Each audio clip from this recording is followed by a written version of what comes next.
Hey everybody, welcome to another episode of the Meaningful People Podcast. Hope you're having a great day, a great night while you're listening to this. Hope you had a beautiful Lag BaOmer.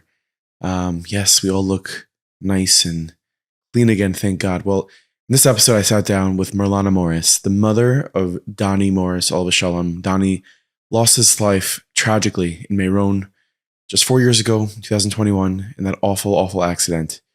And this episode is a tough one. You know, we're speaking about a tragedy, but there was so much light. Speaking about the life of someone who was so beyond his years, such a young kid, Donny was, but he touched so many lives. And there's so many lessons that you can learn in this episode about who Donny was and the legacy he left here and the lives that he touched. I thank Mirlana Morris for coming on the podcast and having the courage to speak about this. I know it was a very tough day. We recorded this on the day of his yard site, so it was very difficult. I really thank her for that, and it should be this close for the neshama of Donny. Donny's neshama should soar high, and God willing, we should all be reunited with him very, very soon with the coming of Mashiach. I want to say this episode is sponsored by my friends at PZ Deals. It's very simple and very easy to order things now online, and you can get lost in a way of just, yeah, sure, no problem. It'll come in a day. I'll order it right now. Done. But let's add a little step in that process. Download the PZ Deals app and make sure that you're not paying full price for that item. Make sure that if there is a sale or if there is a price change, that you can save some money and give that money to tzedakah. I don't know, do something good with it. Maybe book a trip to Israel with Lalechet. I don't know. But download the PZ Deals app right now. The PZ Deals app right now, and never pay full price again. Price changes, price drops, all these things on items that you care about and you want. You can toggle that in your notifications and you can make sure that when something changes, you're the first one to know. So download the PZ Deals app right now. A big shout out to my friend at Bloom's, of course, for keeping my office always stocked with the best food. Their gum is like the best gum. I'm serious. I'm getting like TMJ. My jaw is locking up, but that's a me problem. That's not there. Their gum is great, but I just can't stop eating it. If you see their gum, the Cold Fresh gum in a supermarket near you, make sure to grab it. It's the official gum of the Meaningful People podcast. So thank you, Bloom's, for always keeping us fresh. Now, this is the story of Donny Morris. Mirlana Morris, thank you for joining me.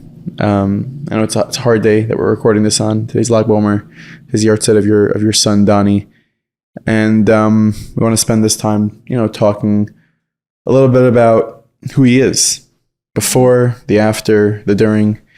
So why don't you start out by just setting the framework of who your family is, who's Donny?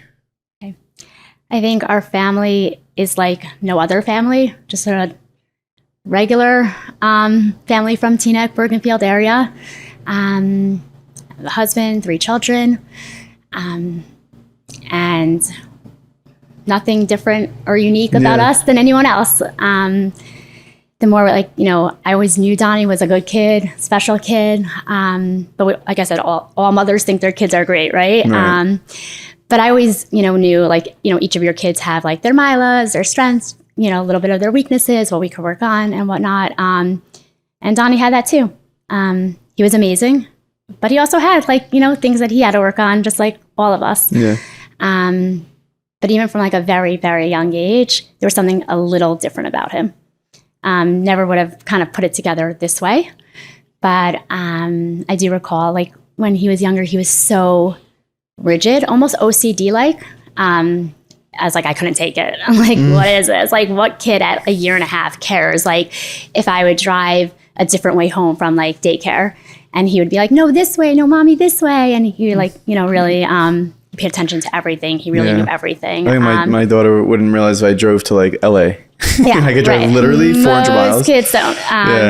Or, on Shabbos, I'm like, okay, we're going to go pick up daddy from shul. And we would get there and shul was over. So we'd meet him on the way home. And he was like, he wouldn't, no, we had to go to shul. We'll go to shul. You said we're going to shul. He was very exact, very precise, which could have been annoying, which was annoying, to be honest, as a mother, a young mother, and having another, my kids are close in age, 2 years apart. So it was definitely difficult and challenging at times, but all that turned into what he was as he got older, and really made his, regimen and being so, it wasn't OCD in the end. It was just really just schedulized and everything like that really turned out to be why he was what he was. When he came home from school, he he wasn't like, oh, let me watch TV and then do my homework. He knew you'd go do your homework, then you watch TV. Like, you know, it just came natural to him just to be very orderly, systematic. He was a good kid in school. Good student. Great student. Great friend to his friends. Parents loved him when they're like, we want to keep him, you know, like, okay, no problem. No, but really, if anything, he was more difficult for sometimes my husband and I, and the challenges were at home, which you always say you'd rather that than, you know, for somebody else.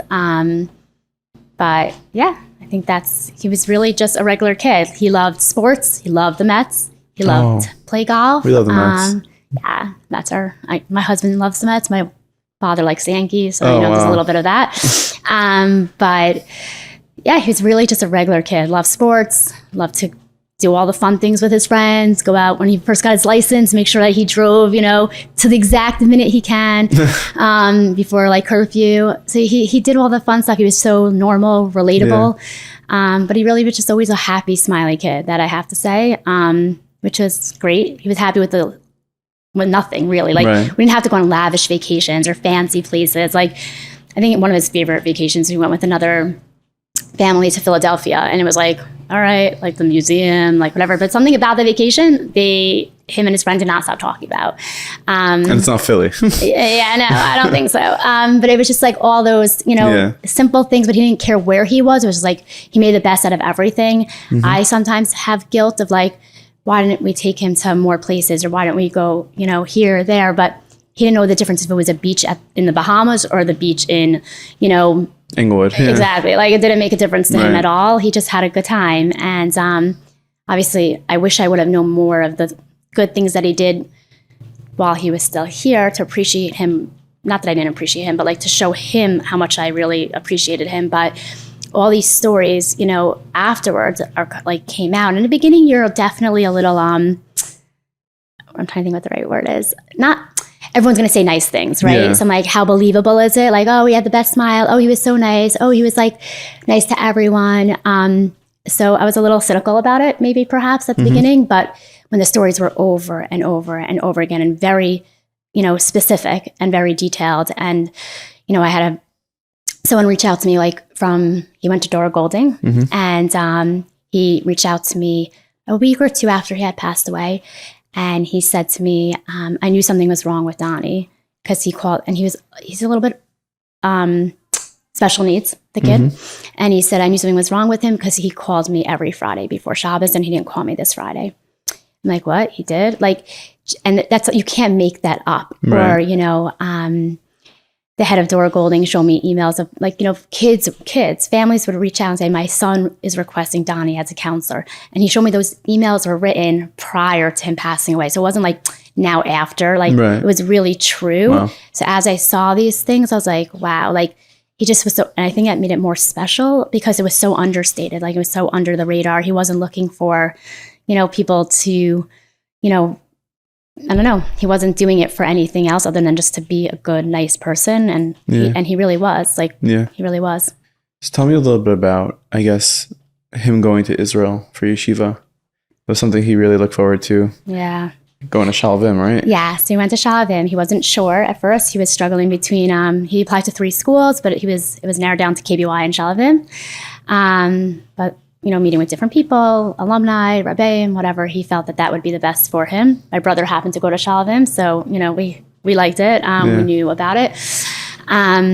He could not wait. He was always a kid that was always ready for the next thing. Like, I remember when he was in first grade, even like when camp, like the brochures came out, I was like, I want to go. I'm like, okay, you can't go in first grade to like sleepaway camp. You're a little too young, you know, but he always like looked forward to the next thing. And he wanted to go to Israel so badly. He loved it. He worked so hard, even in like high school, to make sure like he moved up Shirim to make sure that he would get into a school like a Sha'alvim. So he was so excited, so excited. It must have been hard for you to send your kid off to Israel, though, as it is for every parent, to drop him off at the airport and... Yep. And the tears, and he was like biggest smile there possibly could have been. He was like, bye mom. Like, I'm like, nothing, no reaction. I'm like, could you cry a little bit? Pretend like you're a little sad. But he couldn't leave fast enough. He just was so happy. Not that he wouldn't miss us, of course. And, you know, and who would have known that, you know, everything going on with COVID at the time, like every time we were supposed to go, we couldn't go. So I really didn't get to see him since the day I dropped him off. So you guys did not see each other. That Pesach, he was there and you were home. So ironically, right. So he was supposed to come home, of course. And there was that chance that everyone said, like, if you go home, there might be a possibility you can't get back into the country. And a lot of kids took that risk and came home anyways. And he wasn't going to risk it. He wasn't going to take that chance. Why not? Because he loved Israel so much, and he loved his year. He loved his Lag BaOmer. He loved everything about Sha'alvim, literally. And he was like, I'd rather, as much as I want to come home and see you, he's like, if I can't finish off the year, I don't want to come home. So we happened to have really good friends that had made Aliyah. And so he stayed in yeshiva the first half, and then the second half he went to a hotel with them. So he still had a very nice Pesach. Yeah. So in his mind, it wasn't like he was just like doing nothing. We're so grateful to those friends that they had him. But so we didn't see him at all. Wow. So this is obviously not easy, but Meron, Lag BaOmer, 2021. Imagine you knew Donny was going. He was probably something he was extremely excited about. It's probably something that you didn't even think twice about. It's a beautiful sight. It's a beautiful thing. If you could take me through those hours and how those events unfolded. I know everybody has a different perspective, and it's one of those things everyone remembers where they were. Yeah. But you especially, given your circumstance, probably will never ever forget. Can you share some of that with our viewers? Sure. So I was at a meeting with my boss, actually, probably to like 6:37. Then I came home. I was literally about to sit down and eat dinner. My husband and my son, Akiva, they went to the shul. They had left to, do the shul Lag BaOmer celebration. And then they came back very fast, like within like 20 minutes or so. I'm like I was really confused. Like I didn't know, I knew what was going on in Meron. Everyone was saying different things, like more like, oh, they're like the seats, the bleachers, like some of them maybe are falling, but like, and people were reaching out, like, is everything okay? I'm like, yeah, I'm sure. Donny wasn't the type to text every 5 minutes anyways. So like, so I tried to WhatsApp him. He didn't answer, but like, I wouldn't have expected him to, especially if he's with his friends and in a crowd. And it didn't even, nothing occurred to me at all. Like that he was in, nothing. But when Aryeh and Akiva came home 20 minutes after leaving, I'm like, why are you home? Like, was the program bad? Like, and Aryeh's like, no, I just got a call from one of the Rebbeim there at Sha'alvim. He said Donny hurt his leg. So I figured I should just come home and, we'll try to be in touch with, like, get some more information and whatever. So I'm like, okay. So I thought, like, okay, he hurt it. He got a little hurt. Of course, as time went on and the night unfolded, it was scarier and scarier not to hear from him and people to give contradictory information, where he was. Someone's like, oh no, he's fine. He was seen with this madrich getting onto this bus, but then like we tracked down that madrich and he's like, he's not with me. Okay. Then we get, my friends who have friends, obviously with, that were friends with Donny's in Sha'alvim, we're all trying to get in touch with him. Like, no, he's fine. He was seen here, there, but again, none of it added up and it wasn't accurate information. And no one, God forbid, tried to give me, wrong information or lie. Everyone's just trying to do the best they can. Yeah. Absolutely. And everyone was making phone calls and trying and checking up. But like, also there's no service in Meron. So people really themselves, a lot of my friends couldn't get through to their own children. They were also very nervous. Like everyone thought like something may have been wrong with their own kids, So it wasn't about Donny per se. It was like a bunch of us didn't know what was going on. I remember it being around 11. It's really bizarre, actually. I called one of my boss's sons. I'm very close with, thank God, with my work family. And I said, something's not right. Could you just start saying Tehillim? Like, I feel something's not right. It's like, okay. He's like, don't worry, but yes, sure. And then the Rebbitzin came over, the rabbi came over, and I don't know. It started to get weirder and weirder. You felt like maybe they know something you don't know? I don't know. I'm not, I now looking back, yes, but at the time, I don't know if I thought that. I just thought like everyone like just really didn't want us to be alone, and no one left us alone for a minute, which was, it's beautiful in that sense. And, Aryeh had some guys over. I didn't want anyone over. I didn't want friends over. But the Rebbitzin came over and we sat and kept saying Tehillim and things. But again, it didn't register it would be anything bad. my brother and sister-in-law live in Israel. So my sister-in-law at some point was like, I'm going to go to start driving to some of the hospitals because they were saying they were taking a lot of people to the hospital. I thought, okay, he got hurt. I knew at that point he got hurt. Then maybe he got more hurt than just hurt his leg. And maybe he's like at a hospital. Yeah. But every hospital she went to, he wasn't there. Then I was like, okay, maybe he's in surgery. So like, you can't find him because like he's in the middle of surgery or something. Like my brain didn't think. It was like protecting you, right? And also like I'm not a negative person, thank God. Like wouldn't have that. It didn't even cross my mind. It just did not. So and there was a lot of ups and downs. I remember one of our friends, the husband was over, and his daughter was in one of the seminaries. Leave it simple. And she called and goes, Donny was found. The rabbi got up and said that Donny was found. And we're like, oh my gosh, so it was so exciting for the moment. And then we find out that was not accurate. And then even, we have Life 360 on our phones. I thought my parents were the only one. No, we track everyone. Actually, my kids track me. Let's put it that way. I'm like, my daughter's like, I see you're at this restaurant. Can you pick up? I'm like, okay, really? I'm like, that's not what this is. She gets alerts when you go to that restaurant. I'm just saying. Yeah, I don't know how she has that set up. So it started to move. Like, I was like, oh my gosh, the phone starts moving. And we thought it was like moving towards Sha'alvim. I'm like, okay, he might just be out of it, a little whatever, but he's being brought back to Sha'alvim. But then all of a sudden it kind of turned a different way. I was like, where is that going? So there's all these like emotions. You didn't know what to think. And the fact that the rabbi didn't leave made me anxious. It was a beautiful thing, but also, why is he still here? Yeah, it's like past midnight probably at that point. Oh yeah, we're talking about 2-3 in the morning at that point. And he's still at your house. Mm-hmm. And then also everyone was calling Eli Bear, from Hatsala. Yeah. And he was in Florida at the time. And I heard from the other end, and he didn't mean to anything bad, of course, but he was like, I know, Donny Morris. I got that name already. Like, so many people keep calling me because, like, Baruch Hashem, we have a lot of friends who have connections, and we're calling and trying. And it was almost like, we know. I'm like he's just another one. I'm like, okay, but I don't know. So at some point, I'm trying to think when I just knew. I think a mother just has like that feeling, and they just know. I just knew. And I remember going outside on my porch in the backyard, and I called my father. I'm like, I know I know he passed away. Like, he's whatever. He's like, no, what are you saying? That's crazy. Whatever. I'm like, what would make you think that? I'm like, I don't know. There's also like social media could be a good thing, could also be a bad thing. Yeah. So people were already writing things that I didn't even know, and somehow I was seeing it, which I probably should have stayed off all that. But like, my sister, in an effort to try to help people, show his face, put up a picture of him on Facebook, thinking it would go viral, which it did. Just, if you see him or if you know anything, call this number. We're just trying to like, how else to connect to people? Like, they're in Israel.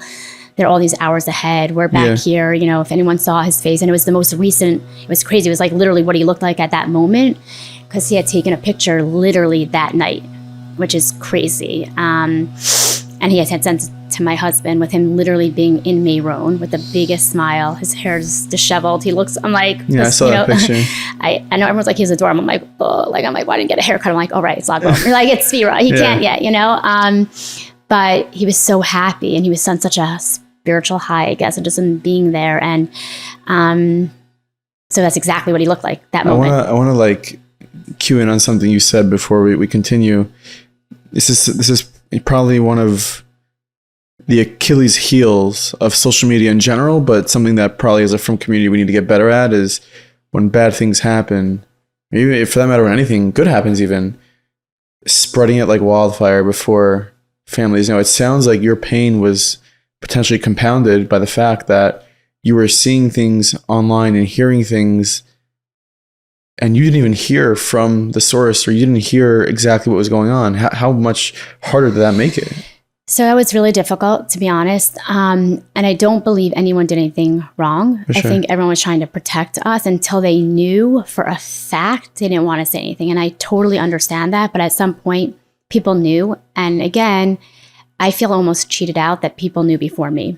Like, it's my son, not yours. And people really did know in Israel. They did. And I don't know if it was that they couldn't say anything or whatnot, but I think I was told that the way it works, like, you're not allowed to announce pronounce anyone officially dead or that they passed away until they're identified and certain things. So even one of Donny's rebbeim had to go down and like literally identify him, and it was like getting closer to Shabbos there, and it was just a big mess, a lot of people, and trying to find the right, it's just right. No, I understand. it's really difficult. The weird part is we found out that he had with him a little, I don't know, like a knapsack, a little bag, and it was a bottle of water, a Sefer, and his passport.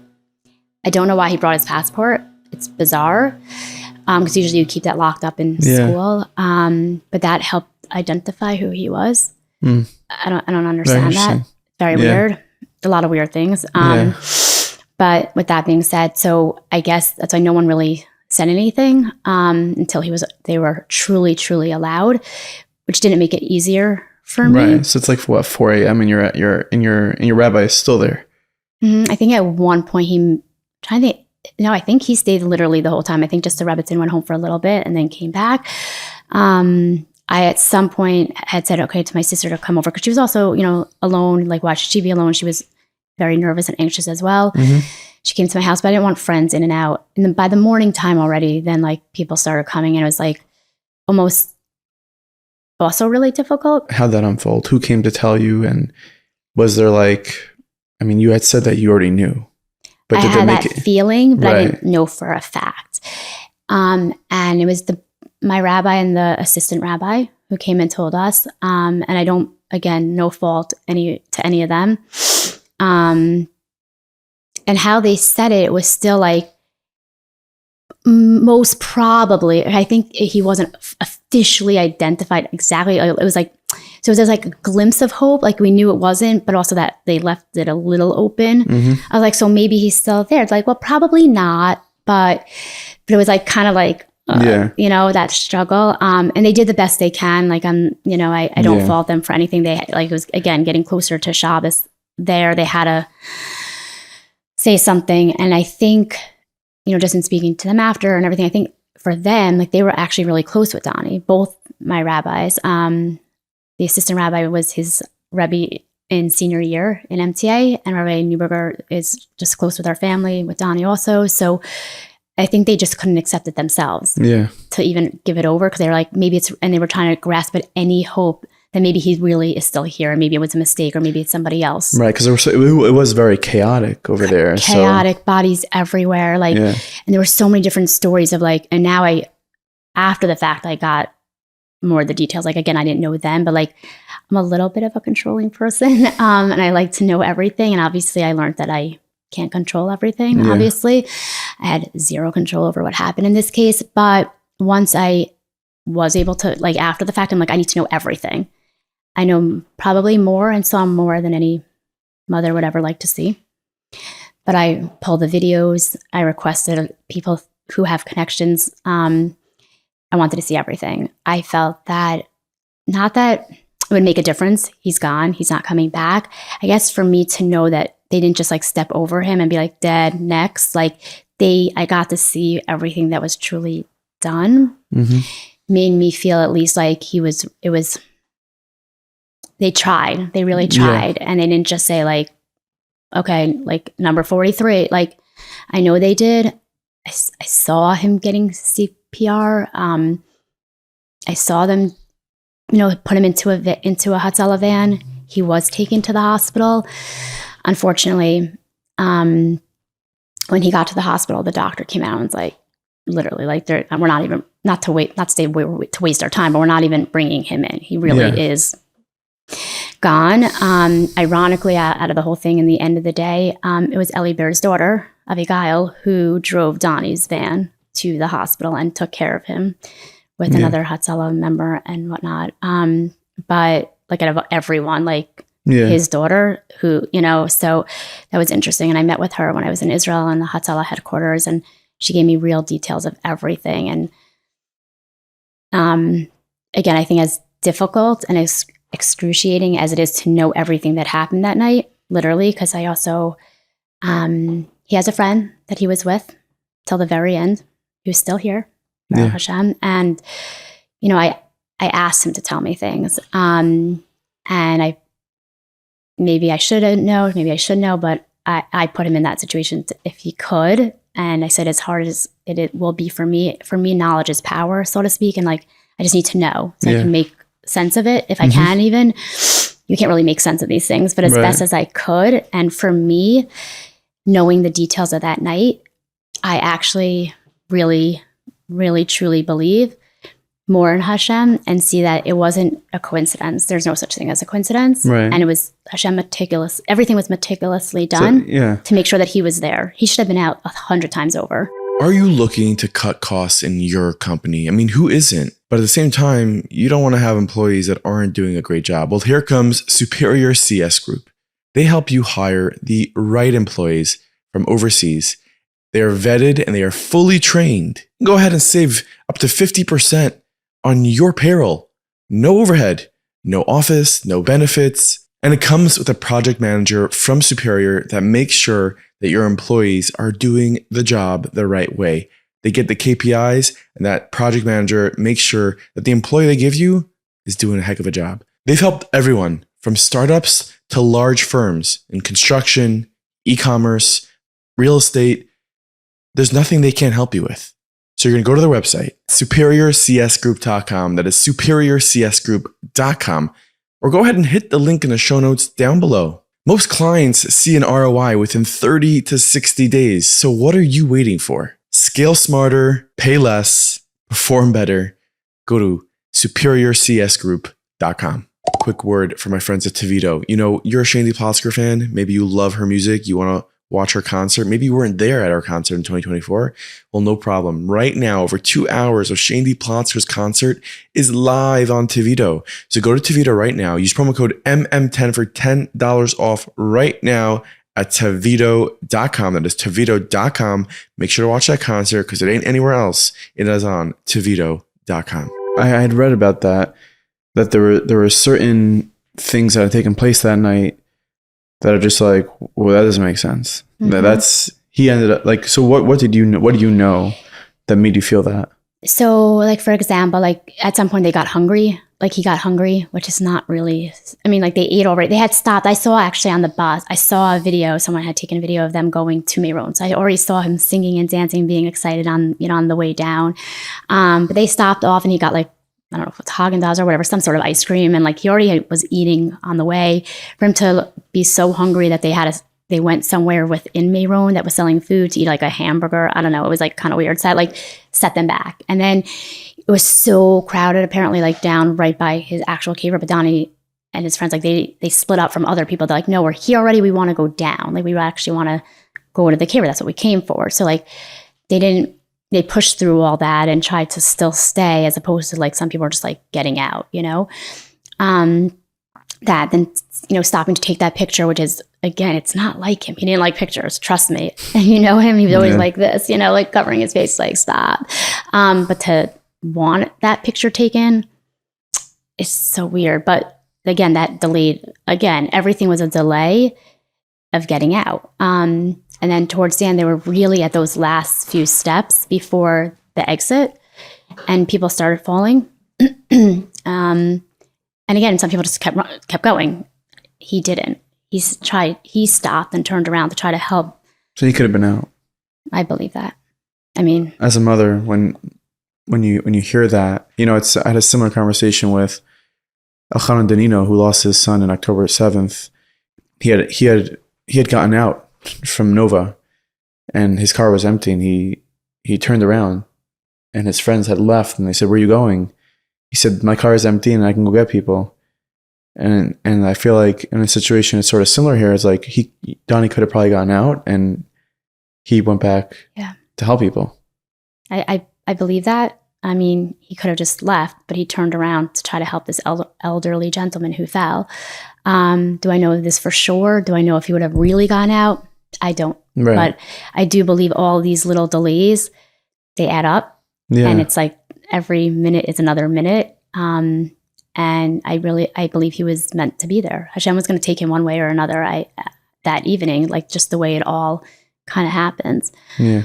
Even it's hard to really tell, but it looks like it. And I got conflicting sometimes information, but it sounds like as if he was revived. I mean, listen, like I said, I work in nursing homes. I see 95-year-olds, have CPR and they're reviving. They're fine. Yeah. So I'm like, he was a healthy 19-year-old. Like, if someone did CPR on him, why was he not brought back to life? Like, really, it makes no sense. That's why I kept watching it. Like, didn't make sense to me.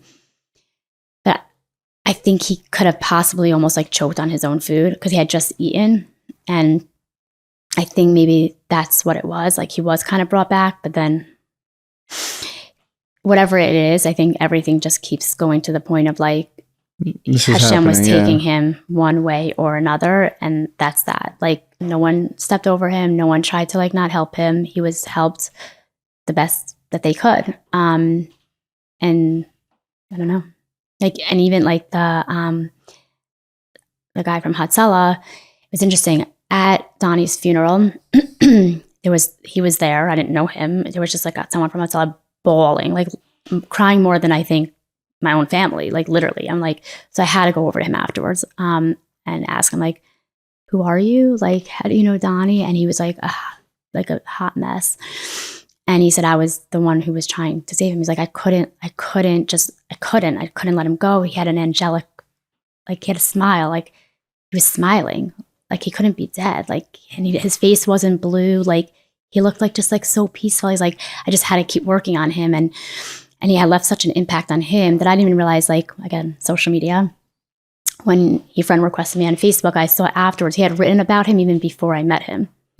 So he had written all about this particular person, and he writes his name and how angelic he was. And it's just, he had an effect already on someone like right then and there. Yeah. It's definitely worth noting the Hatsala members and Zaka, what they had to experience firsthand that night is so traumatizing and devastating. We have a cousin of ours, Simcha Granaman, who is very high up in Zaka, and it's what they had to deal with is beyond. I can't imagine what they had to see.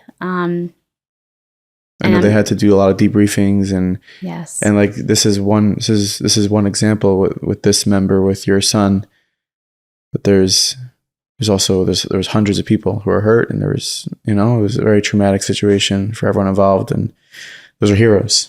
I'm sure there are cases where they did save people, but 100%. It's really, I'm sure there are people who are still struggling from that. For sure, you don't just get over some things you see and what you had to deal with, and losing, feeling also like that person, like not failure, but like I couldn't save them. I'm sure there's a lot of guilt, a lot of that. I'm sure. Sure.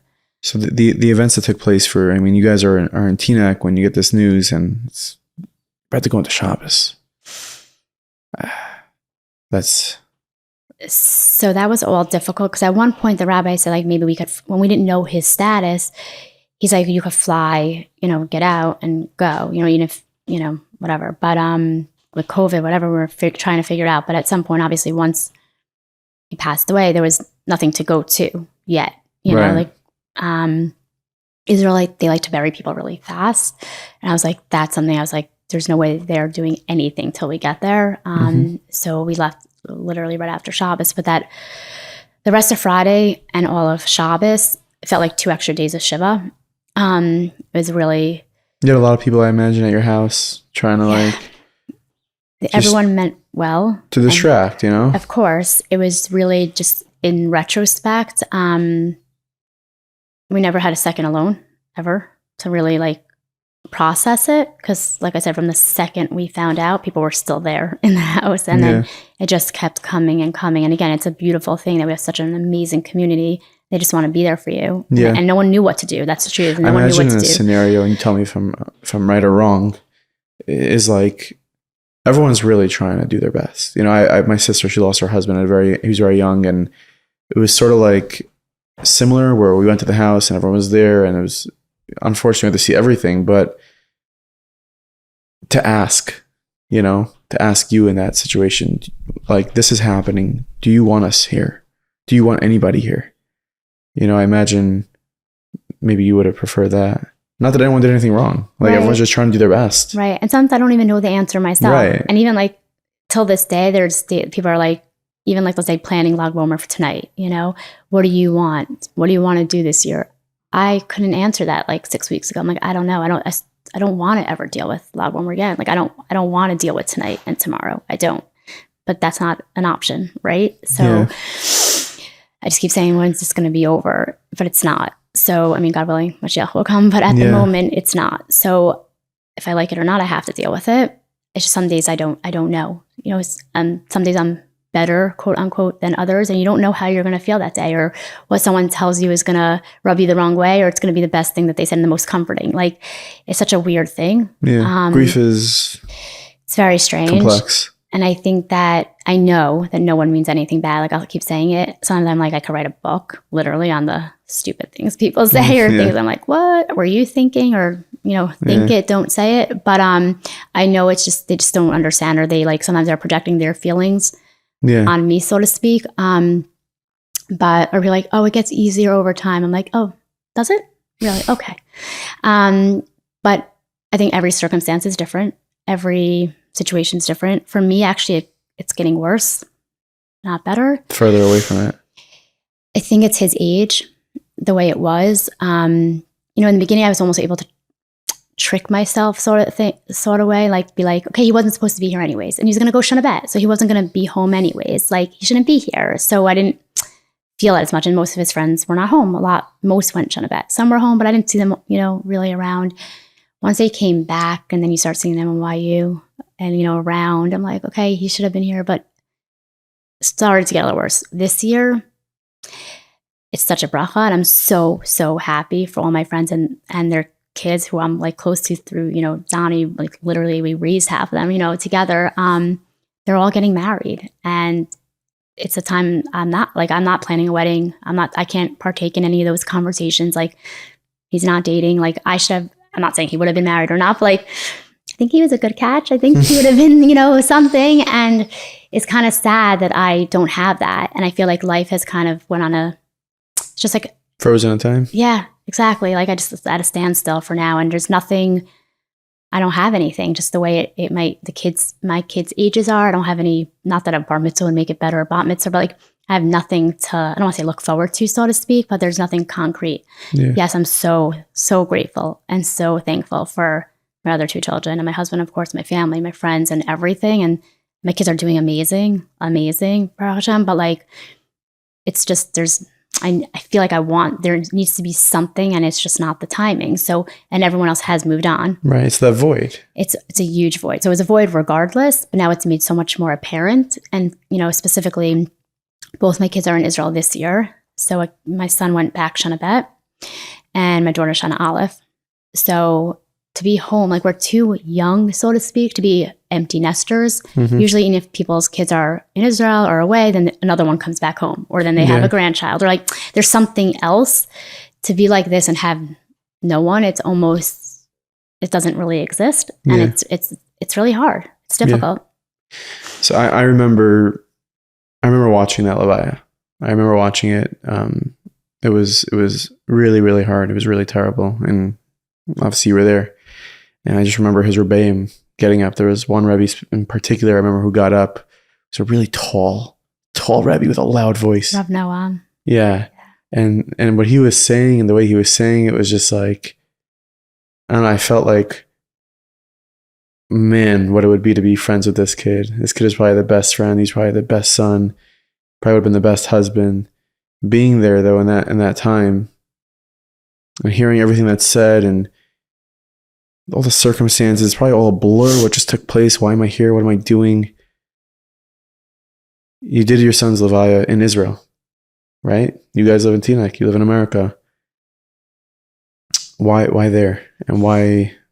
So we spoke to Rabbi Newberger about that. Because at first I was like, for sure, I want to bring him back here. Because then can't always just, if you have that urge to go visit or can't just get on a plane. I mean, it's much easier these days. Okay, now maybe not because of what's going on, but in general, typically it's much easier. But first of all, they say really if you pass away in Israel, you should stay in Israel. You really shouldn't take them out of Israel.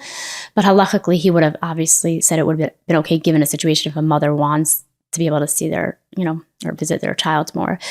But I knew that's not what Donny would have wanted. In the end of the day, he would have wanted to be in Israel. My husband has wanted to move there forever and make Aliyah. not so sure I do. That's just still on the fence. What? You're on the fence right now? Yeah. So we're in the middle of building an apartment. Hopefully they said in Israel? Yeah. Okay, so you're moving there. We're not moving there. No. Apartment, not a house. Just so we could go more often and not keep, staying at the Inbal or the Orient. Yeah. Not that we don't love those places, but right. I feel that my husband had wanted it. I feel like almost my son did a Yeshivat Ad, whatever. And that he got us to go more. I mean, now we do. We go. Now we go all the time. But he would have wanted that. So it wasn't really so much about me at that point. I'm like, this is what he would have wanted, and I'm going to take him out of Israel. Maybe if he was passed away here to go out of my way to bring him into Israel, I'm not sure.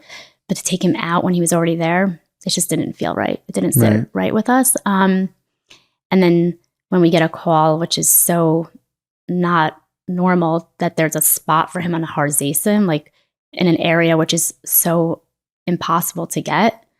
I'm like, how could we not do that? Yeah. He's literally facing, hard bias. It's it's unreal. Does that, when you obviously have to bury your son, is that something that is meaningful to you? Is that something that's powerful? The fact that he's buried in a place like Har Zaysim? Absolutely. He has to be somewhere, he has to be in I think what they say is the best place, And then it's so crazy. A few weeks later, maybe a month or two, I don't know. We got a call that there just happened to be right where Donny was buried. So I guess people, I never really knew this, but I guess people buy burial plots and then resell them or something. I guess. Oh, really? There's a black market of burial plots? I guess there's a real estate agent. I don't know exactly how it goes. I know we're in the wrong business, but yeah, right. So, well, you're in nursing home business, so it's kind of the same. Yeah, a little bit. Yeah, good point.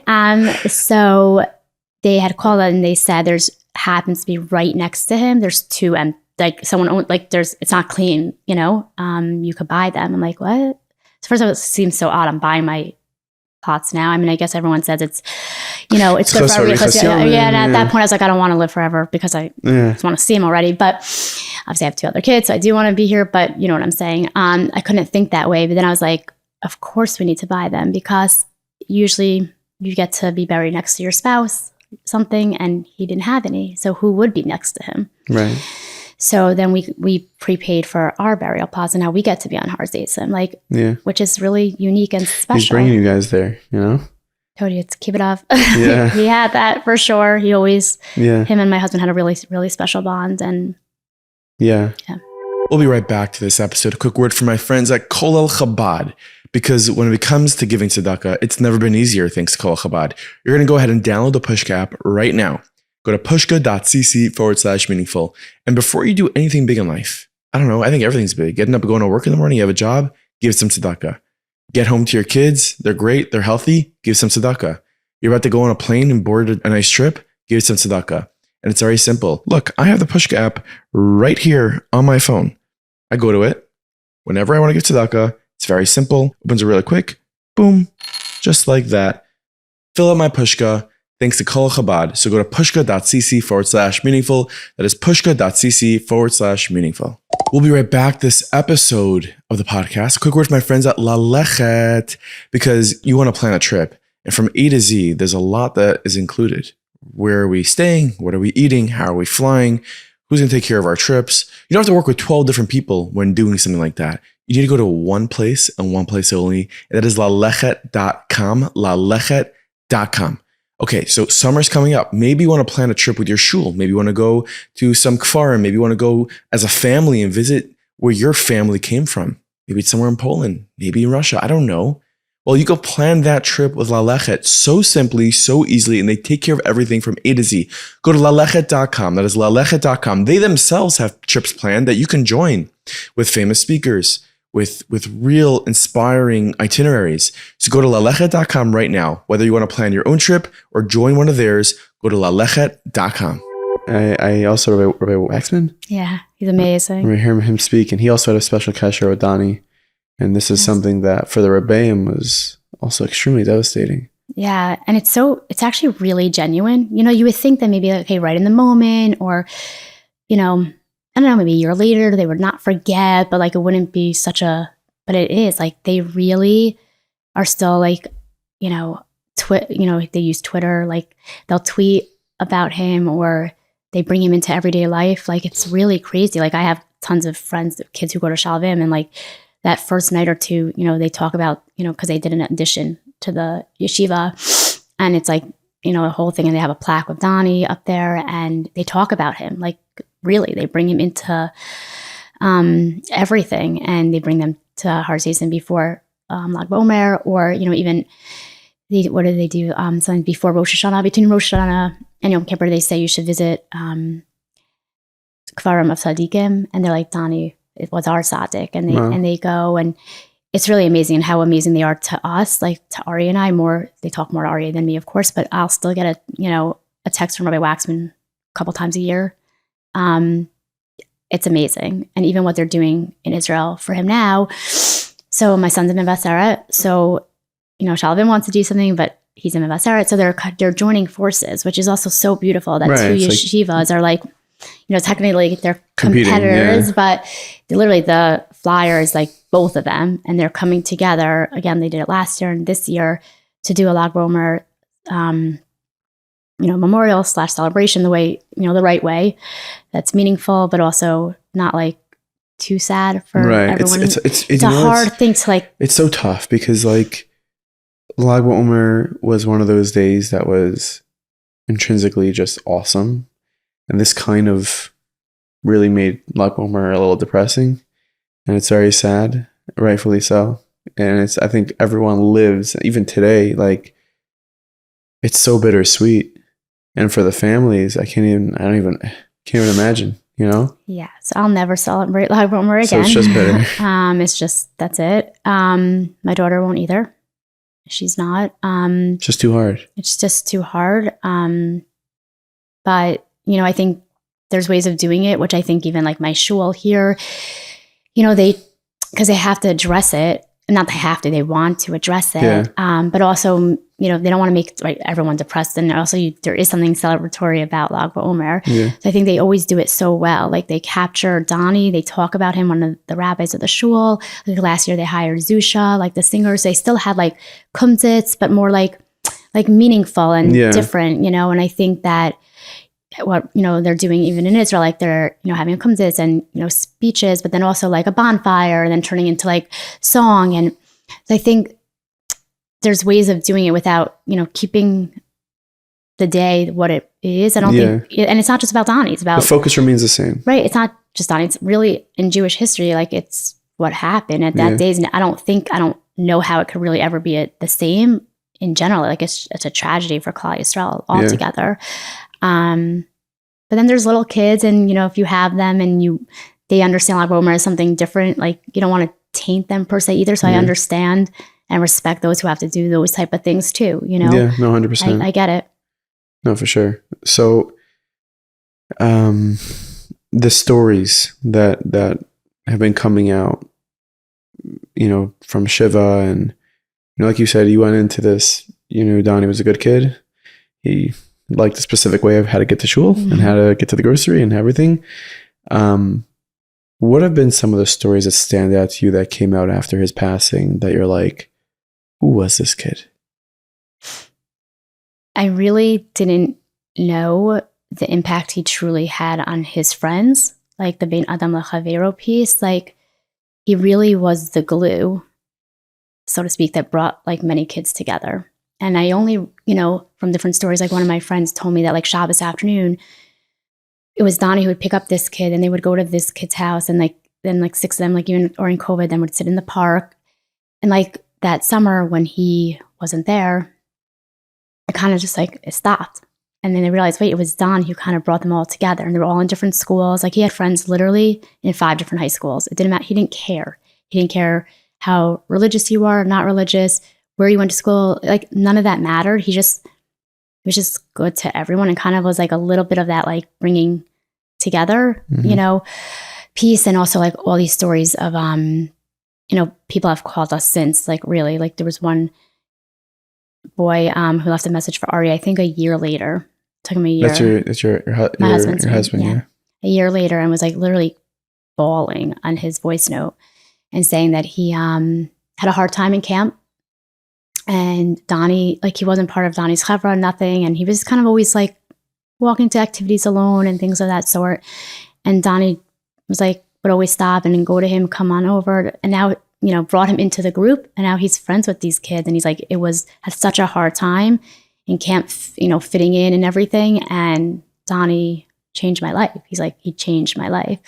And I think those stories, I knew he was a good person. I knew he was a fun kid. I knew he had his, things about him, but I didn't realize that he really was able to do that. And I see he's still doing that now because he's bringing, even for me, he, not falling outs per se, but there's friends that you just like kind of, you go different ways just for whatever reasons, life, just happens. And I feel like he brought me back together with friends now, and certain things like it's always like goes back to Donny, like I don't know, he's just Achdus, and I think was something that he really did very well. On a day like today, and people, when they watch this, they're inspired, and like me, when I watch something, I go down a rabbit hole of like finding out more and more and more, and people might go into that with Donny and find out more and more about him. What do you want people to know about him? What do you want people to take on in their lives if they want to take something on for his neshama, for his legacy? So, we all, I think, talk about like when the little things that he did that are so easy for anyone to do, and you would think wouldn't have an impact on people, but really can. Like, it sounds like a little silly to be like, oh, just smile. But honestly, like, you don't know what effect that's going to have on someone who's having a bad day, or like maybe not the coolest person in school and you just like walk right by them. But if the cool girl smiles at the, I don't even know what that even means, cool enough, but you know what I'm saying, smile, say hello, like, oh, why don't you come sit with us during lunch? And you see, like, be a little bit more focused on that and like include people, make people feel a little bit better about themselves. I think that's something, to take on and do for him, because I think he really did master that piece. And also, even like, which I don't know if like that schedule that they were talking about, I didn't even know about it till I was, in Sha'alvim. He has the most meticulous schedule from like early in the morning to like 1 o'clock at night. He planned it, right? I remember hearing this. He had planned his days. Like, it's not normal. It was like packed every like minute, and some of his friends are like, shoot, he made us look so bad. I didn't know he had that, and actually it's beautiful. It's now it's exactly his handwriting, but they replicated it and put it on Lucite, and it's in Donny's base, what's called Donny's base medrash in our shul. They made a base medrash for him, and they kind of like put it up there, and it's amazing. It's hard to read because it's like his handwriting, and it got a little wet, but it's the original, and we didn't want to mess with the original. But the fact that, everyone, a lot of people call their parents, grandparents, whatever, on Friday before Shabbos. My mother-in-law specifically said, Fridays are too busy for me. Could you call me on Thursday? So that's something that like you wouldn't necessarily remember to do because it's Thursday. Yeah. So the fact that was in his schedule, call grandma, like, because he didn't want to forget to call her. That's an 18-year-old. Like what 18-year-old has the respect? Like, I'm 30 and I don't have a schedule. Like, right. I'm still trying to figure out my schedule, right? Yeah. Like, what are you doing here? I'm not a work day. Yeah, exactly. Don't tell my boss. No. So I feel like he really cared. So it was like, yes, the learning, but also the interpersonal relationships and to make others feel good. Like, of course, my mother-in-law loved that he called her every weekend, but he had to put on. He didn't put on call mommy, call daddy, because on Friday it's more normal to call your those people before Shabbos, but on a Thursday at 2 o'clock, 3 o'clock, whatever time it was, it's out of the ordinary. But he wanted to make sure he didn't forget. So I feel like if people just take upon themselves, like, be nicer to other people, just take on one act of something, or call your grandmother more, like, what it does to someone else. You never know what your act how far it can go and what it could do to somebody else. And I think that's really the piece I didn't understand, that how he did impact people. Truly, he did. So much so that people already have taken on things upon themselves since he passed away, just because they want to be a better person. So many people have told me, and it's all random. One's like Nagelvasser, saying Asher Yatzar, davening Mariv, whatever it may be, because they didn't. Sometimes you don't know what to do, but they pick something, and I'm like, wow, so many people have done so many more mitzvot because of him, and they took it upon themselves forever, so to speak. And that's just, I think that's amazing. Yeah, no, it's special. I think also it's important to note that, like, it's nice when people take on certain chasadim or they take on things that I'm going to do X, Y, and Z. But Donny didn't just do these things. He made it part of his life. He put ink to paper. He wasn't going to forget. He wasn't going to give himself an opportunity to even forget to call his grandmother. Right. It's on the schedule. It's on paper. That, it's very easy to have our work meetings and our important business meetings on our calendar, and all of the other things that are what we might consider as extracurricular, whether it's doing a daf or doing a chesed or Tumchei Shabbos, of if I get around to it. But it seems like he treated those things as valuable as anything else in life. Those made it to the calendar. It did. Like I even, I knew he did eye shine. I don't know if you know that, what that after school program is. My nephew is an eye shine. Did he? Chai Lifeline, yeah. Yeah. So I knew he did it, of course. But I didn't know the depth of it. Like, meaning he had, you had to kind of like you're assigned to a kid. Yeah. And then after he passed away, the mom said, "You don't understand what your son did for my son." I'm like, "Well, he played with him, whatever. I don't know. He helped him with his homework. I don't know." He's like, "No." He's like, "Other kids, they came, yeah, they played, they did what they had to do, but then they kind of spoke on their own with their friends." He's like, "He didn't leave my son for a second. He was with him the entire time." And also, like, it was his birthday. He bought him, I don't even remember what it was, maybe a watch. I think it was a watch because that's what he wanted. Like, he went out and bought a birthday gift and brought it to his house on his birthday. Like, he didn't tell me, like, I guess it was my money. I don't know. Maybe not. I don't know. But like, he took it one step further. It wasn't like he just did. He did it. He did it quietly truly, also. and quietly. Like, he wasn't looking for those, extra, "Oh my God, we're so proud of you. You're amazing. I want something. Because I did this for this person. Now I want something back." Like, he really just, he did what he felt was right. And he did. He did it right. And we could all just like take a little bit more and try to push ourselves a little bit more. If an 18, 19-year-old could do it.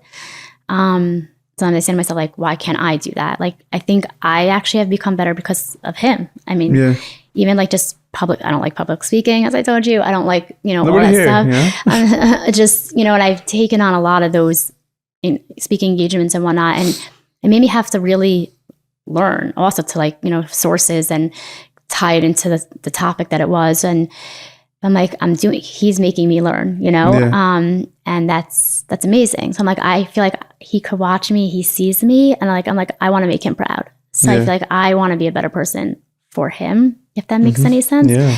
Because I think he did so good he was such a good son and did so much for me. Like, now it's my turn to like be good for him. Reciprocate, yeah. Learning is something, I think I heard your husband say this by the Levaya, how your husband just wanted to watch the Mets, and Donny was just such a good kid. As he got older, he just wanted to learn. He wanted to learn, and especially when he went to Israel, he just wanted he like hit a fast track to just learn, and he didn't want to stop learning. Yeah, but still though, on their Friday calls, they would. So like my husband would fill him in like on the Mets scores, who's winning who, like. And sometimes I wonder, like, did he really care, or was he like pretending that he cared? So because my husband cared, again, the keep it up aim piece of it. I don't know, but he never, like, he still spoke like mundane things too. That's why I think that's why he's so relatable, because he wasn't like some like chassid or some rebbe who was like with this long beard who like just sat and learned all day and like that. Like, you could relate to him because he was still a very normal kid. He was still a kid. Yeah. He liked to do wacky things too, and whatever, and have fun. And he did. And, he also, his year in Israel, rented an Airbnb and went with some friends and hung out. It wasn't like he was literally in the base metrics 24/7. Right. Like, I don't want to make him something that he wasn't either. Right. But I think that's almost what makes it more special and more unique and more relatable. Like, it's attainable. Yeah. And you don't need to be, not everyone's a learner necessarily either. And that's okay too. You don't have to be the smartest or be in the top shiur. Just do the right thing. I think that's one thing I really try to teach my children, just be a good person. In the end of the day, everything else is important too. Like, and I'm not judging not from this. I don't even know what that word means. Like, I don't know. I don't get into that. No one knows what people do behind closed doors, but just be good to other people. Never make people feel bad. You don't need to be best friends with everyone. I'm not picking my kids' friends, but just be nice. You don't need to, there's no reason to be mean. Like, why? And just do the right thing by people. Like, if someone, drops something, bend it and pick it up. Just why not? to me, that's the most important. Everything else will kind of just follow. And I think I realized through him that yes, that you can do that. It's so attainable. It's so achievable if we just put our mind a little bit to it. Yeah. We'll be right back to this episode. Quick word from my friends at NRS Pay. You know, credit card processing is something that many of us need. If you're a business owner, you need a credit card processor because gone are the days where you can say, you know, we only take cash. You know, those people that still exist. Yeah. You don't shop there, right? They only take cash. What's up with that? That's shady. Well, you know what also sometimes shady? Some credit card processors can be shady. Getting hit with hidden fees, some percentages. You're like, wait a minute. What is that? Yeah. Well, not NRS Pay. NRS Pay, part of a publicly traded company, ITT Corporation, which I'm sure you guys know about. They are an honest credit card processor, ones that you don't need to be worried about being robbed. Their hands ain't in your pockets. Their hand is on your back. And they're saying, we got you covered. We got you covered. No hidden fees, no long-term contracts. They're not trying to hop you. They're trying to make business better and easier for you, the business owner. They also have something called NRS funding. You need $2,500 or you need $500,000. They can fund your business. So head to nrspay.com. That is nrspay.com. They are the incredible credit card processing company. They can take care of funding for you. But most of all, they are an honest company. They are good people to work with. And when it comes to business, that's all you can ask for. nrspay.com. Quick word for my friends at Town Appliance. Some of you have messaged me. Yeah, you, Ari. I know you messaged me. You're like, I was dreaming about a Weber grill because your ad read last week. Well, let me tell you something. That wasn't an ad read. That's a way of life. I actually sometimes dream of Weber grills, but not just any Weber grill, a Weber grill that I get on townappliance.com because that's the place you get at the best price. You know, summer savings are beginning. The grill season is kicking off and you want to make sure you are covered. Yeah, that grill's that's been sitting in your backyard since 2007. The food that you're making isn't bad. I think it's the grill.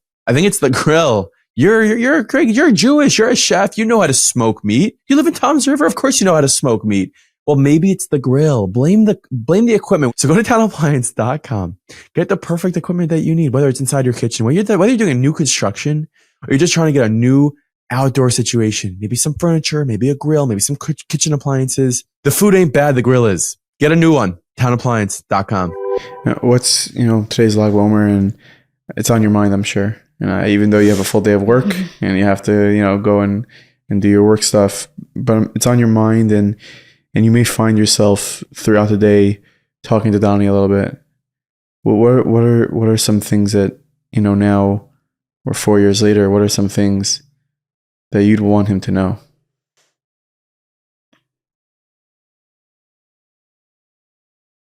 So I do try to talk to him in my own way. I think the biggest thing I always ask him, I feel as if he's in some holy spot, I picture him getting to be near Hashem. I don't even know what that means really. I can't understand. Right. I can't really explain how I view him, but so sometimes I feel like I'm davening, of course I'm davening to Hashem, but also to him to help watch over us, just take care of your brother and sister, make sure, when the time comes that they also get a shidduch, and they, that I just don't want my family and friends and Klal Yisrael to struggle, help us, and help me continue to have the strength that I have had. I always say I'm never going to move on ever, but you can move forward. It's two different things. And I want to be able to keep moving forward and be able to put one foot in front of the other. And I'm grateful that I have had that strength, because I really realized a long time ago, going down that rabbit hole, like you were saying, in a different way, nothing good's going to come out of it. I could be angry. I could be, why him? Why? And therefore what? He is not coming back factually, right? He's just not. So to be angry, sit in my bed all day, it's not going to get anywhere. Nothing's going to change. So if I could try to take the best I can and from him and from the whole situation and just be better and do better. And I'm not saying I'm perfect. And there's many days I'm right. I wish I would have done something different. And not every day is a great day. And there are days you get sad and you get upset, but not to the point ever, when you start going down that way, I'm stop that, because nothing's going to come from that. Yeah. So it's just not going to be, so I just, today specifically, I'm sure it's going to be hard, and everyone, it means so well. and reaches out. And some of those texts and calls are heavy and they're sad. They're meaningful, but they're sad. And I'll find myself like tearing up, in the middle of a meeting when I read something the last 2 days, and truthfully throughout the years, because sometimes things come at random times sporadically, and I'm just like not ready for it, But in the end of the day, I would still rather tear up, cry, and be like that than him be forgotten. Like that's my biggest fear. It always was. From that day, I remember like in Sha'alvim when I left, we sat Shiva with the boys that first day, and then we, flew home. I turned to them all and I just said, please just don't forget him. I don't think they ever will. I think we see that it's forever going to be in the bones of our people, I don't want people to be sad and depressed. And like, it's not about that. I don't mean like that we need to have attention and, presents left at our door. And that's not what I mean. Like, I don't mean it in that way. Don't forget him. But I just want him to like, I just want him to be remembered. And you're right. Like his friends are getting married and their lives, they're moving on with their lives. But they're still incorporating him into those, occasions and those special moments, which I think is as difficult as it is. It's so special for me. Like one of his friends actually just got married, like one of his really good friends. And apparently, I did not know this, I forgot, but when he was bar mitzvahed, we had bought him his Kiddush cup. And he took it and he got married with, like, under the chuppah, he used that Kiddush cup. So he felt like he had Donny with him. I don't know if but there was a song that was composed for Donny by 3 Shana Bet boys at the time. And one of his friends walked down to that song at their wedding. So, like, they're bringing him in to, like, their lives truly, even at their wedding day. So, like, I have to believe he was a true impact with his friends, or they wouldn't do that. Like, even tonight, 2 of them are making a siyum for him. And we're 4 years later, Yeah, that's what I'm saying. Like, the time's going on and people are moving on and they have to move on with their lives. But they're moving with him. They're taking him along. And that's really like what I want. I want him just to, not in a depressing way, not that people should be sad and not that people shouldn't be happy and move on and get married and have children, but like take him with you, where you can, when you can. Because then that's a comfort, so to speak, for me. So he's like, he's not here, but he's here. I remember the first time I went to an engagement party or l'chaim, and the mom said to me, Donny's with us. Donny's here. And like I walked out, I was just bawling. My husband's like, what's wrong? I'm like, I know she meant well, like he's not, but he's not here. He's not. So like, why did she even say that? But then the more I thought about it, I'm like, he's not, but they're trying to have him and incorporate him here, so to speak. And I have to like accept that as they're trying to do the best they can and bring him with them and with us. And that's really all I can ask for. And I'm appreciative of everyone for what they do and continue to do. The last question I have is, as someone who's gone through so much grief and just real like struggle, someone may be watching this and they're going through this in their own life in different ways, maybe not on this magnitude, maybe on this magnitude, and they're struggling to get up in the morning and put on the face and get out there and live their lives. And what can you tell them, as someone who's really been to probably rock bottom? What can you tell them to, piece of advice? I think that, again, there's other things.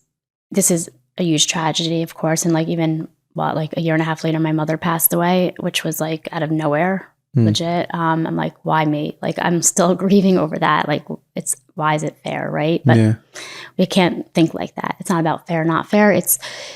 There's always something to live for and try to focus on the positives. Cause like, like every day I daven and I am thanking Hashem.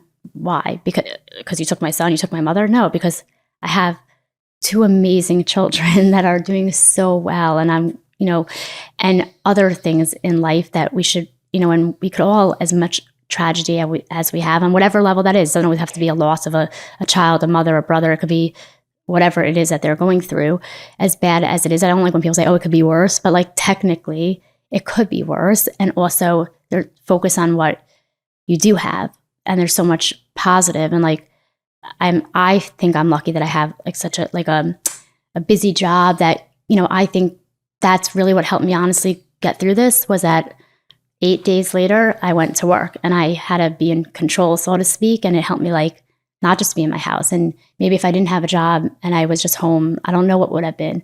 I was also in school. I was going back for my master's. I don't know why, but I went for my MBA at the time. And I remember the school was like, you could defer, you don't need to finish. I'm like, no, I want to finish. I was like determined. And like, it also like, it was a distraction. It was good. Like there's other things to do. Like it was for myself. I just wanted it. And it all helped, you know, it helped me get through it, and think for other people too. You know, there's good distractions to know, to really recognize that Hashem sends people your way without you even realizing it, but you should realize that nothing's by random, nothing's coincidence. There's other things to focus on in life. And if we try to pretty much stick to that and realize that, you know, we are fortunate in other ways, then it kind of makes the whole thing more tolerable. It's never okay. I'm never going to be fully okay. There'll never be ever a day in my life that I'll be fully happy again, which is really sad. But with that being said, like I think about it, God willing, when my kids get married, something's missing, right? Like, so how could you be fully happy? You can't. But you could be happy enough and have simcha enough, because there are things to really be sameach for. And that's what we have to try to stay focused on, and try to like, you know, use our tragedies or use our, you know, things that sometimes come to us that are a little bit more of a challenge. And instead of, you know, giving up and just letting that bring you down, use that to help others, inspire others, motivate others the best we can. And if we could do that, I think then Hashem, like, you know, will reward us even more. And I just have to just keep on to that hope and stick to that. Yeah. Well, thank you so much for doing this. I know it's not comfortable for you, but it should be a schus for the neshama of your son. And God willing, by the time this airs, just in a couple of days, we should be all in Yerushalayim dancing with Mashiach, with Donny. I'm here, amen. Thank you so much for watching or listening to this episode of the podcast. I cannot thank you enough. I hope it inspired you in some way. I hope you got something from it. If you did, please make sure to subscribe to this channel. Leave a comment down below. We read every single comment. So thank you for watching. And we have a lot more content coming your way, so make sure to subscribe. You can head to meaningfulminute.org. We have a class. You see a button up there that says class. You could join that class. That is Shara B'Tachan that we are going through. We're up to class 6 with Rabbi Ari Ben Shushan, and you can sign up for that for free right now. But a lot more is coming your way. Thank you so much for watching, for listening. The Meaningful People podcast. Of course, get ready for Stories of Hope. Big episode Sunday night, Stories of Hope podcast from our Meaningful Minute Network. Until then, everybody, I will see you next week.